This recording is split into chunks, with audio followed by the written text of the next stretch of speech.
Whilst Labour has today suffered a catastrophic result, it ends a century of Labour winning in Wales, and the party will need to take a really hard look at itself.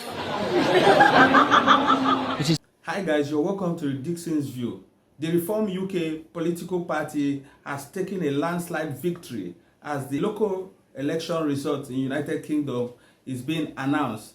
Well, it's surprising to see this, that even when people never expected, the Labour Party has lost a lot of positions to the Reform UK and other political parties. This goes a long way to show or give a question to ask, what is the fate of Keir Starmer, the Prime Minister? What's his fate? Is he going to continue or he will resign and step aside? Let's watch this as they analyze the outcome of the election and how far and how well the Reform UK has progressed in the just concluded election. Good evening and welcome to the BBC News at 6. Labour has suffered huge losses after millions of people went to the polls in England, Wales and Scotland. The Labour Party is set for an historic defeat in Wales, losing control of the Senedd for the first time since devolution almost 30 years ago, with Plaid Cymru forecast to win the most seats. In Scotland, the SNP will remain the largest party, but their vote share is down in almost every constituency. It is Reform UK that has made some of the biggest gains across Britain so far. The Prime Minister, Sir Keir Starmer, has described Labour's results as tough, but says he's not going to walk away from the job. Let me just show you what has been happening in Wales, England and Scotland. This is Wales, what has been a Labour stronghold for more than a century. Labour now pushed into third place with Plaid Cymru out front. In England, it is Reform that has been surging. These are the latest tally there. Look, Reform now more than 1,000 seats. They started with just 2. Labour has lost 845 seats. And on to Scotland, where it is the SNP who are still out front, though their majority, has for the number of seats so far, we are not sure quite where that is going to end up, but that is not what it was before. Our first report tonight is from our political editor, Chris Mason. Ellie Ned Morgan was Wales's First Minister this morning. Tonight, she doesn't even have a seat in the Senedd, the Welsh Parliament. It's Labour over in Wales. Labour have won every Welsh election since before Sir David Attenborough was even born, but not this one. Whilst Labour has today suffered a catastrophic result, it ends a century of Labour winning in Wales, and the party will need to take a really hard look at itself. It is Plaid Cymru, who'd one day like an independent Wales, who are on course to be the biggest party, with this man likely to be First Minister. It has become clear that Wales demanded that change of leadership, and I look forward to saying more about this later as the full picture becomes complete. Sef un seat 1, Dan Thomas, Reform UK Wales. Yay! Reform have also done well in Wales, easily beating Labour. In Scotland, another win for the Scottish National Party, a 5th consecutive term. I will simply do all that I possibly can do to make Scotland a successful country and to improve the lives of the people of our country, and I look forward to doing that in the next Scottish parliamentary term. Thank you very much. Labour losing here as well then, a recurring pattern today. Just look at their body language.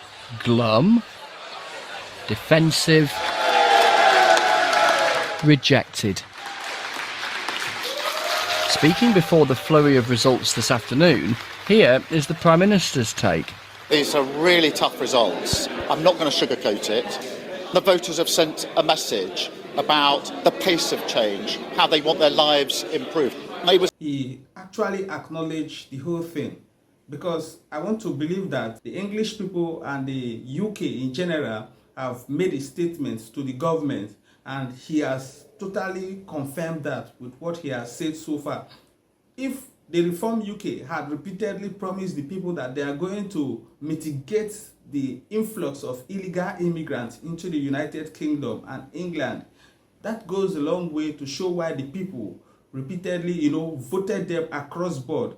And you can see the SNP had also promised the people that they are going to make sure that they make their country a safe place for the citizens. And that is why the people had voted them en masse. Labour had failed the English people from Scotland, England, and Wales. Everywhere you can see that the people have made a statement, and that statement has come to stay. And this would change the historical background of their electioneering process and the choice of leaders they make, which the incoming leaders, the senators at the councils and every other areas where they were voted in, would then know that whatever they are going there, they are going for the interests of the citizen and for the protection of the country in general. Let's continue with our video. Elected to meet those challenges, and I'm not going to walk away from those challenges and plunge the country into chaos. Reform UK have made big gains in Basildon, in Essex, Tameside in Greater Manchester, and there was a hug in Hampshire too. And they've won in Suffolk, Morning, Nigel. Essex, Newcastle under Lyme, and here, Havering in East London. Overall, what's happened is a truly historic shift in British politics. We've been so used to thinking about politics in terms of left and right, and yet what Reform are able to do is to win in areas that have always been conservative, but equally, we're proving in a big way we can win in areas that Labour have dominated, frankly, since the end of World War I. There were lots of cheering, even jumping Greens this evening too. Zoe Garbett is duly elected as the Mayor of Hackney. And a big win for them in East London. This is a historic victory. This is the first time the Green Party have ever won a directly elected mayor. And two-party politics is not just dying, it is dead and it is buried. And actually, whether it's here that Labour have been rejected or whether we're seeing around the country, it's very clear that the new politics is the Green Party versus Reform. The Conservatives, so often leading actors in the story of British politics, feel like little more than an extra today. They've gone backwards, but... Good morning, Westminster. How are we feeling? They did regain Westminster Council. I'm very proud of how we have done. I'm not saying that we're there yet. I'm not saying that the results are perfect. There are loads of councillors, Conservative councillors, who would have lost their seats, but they can see that our strategy is working.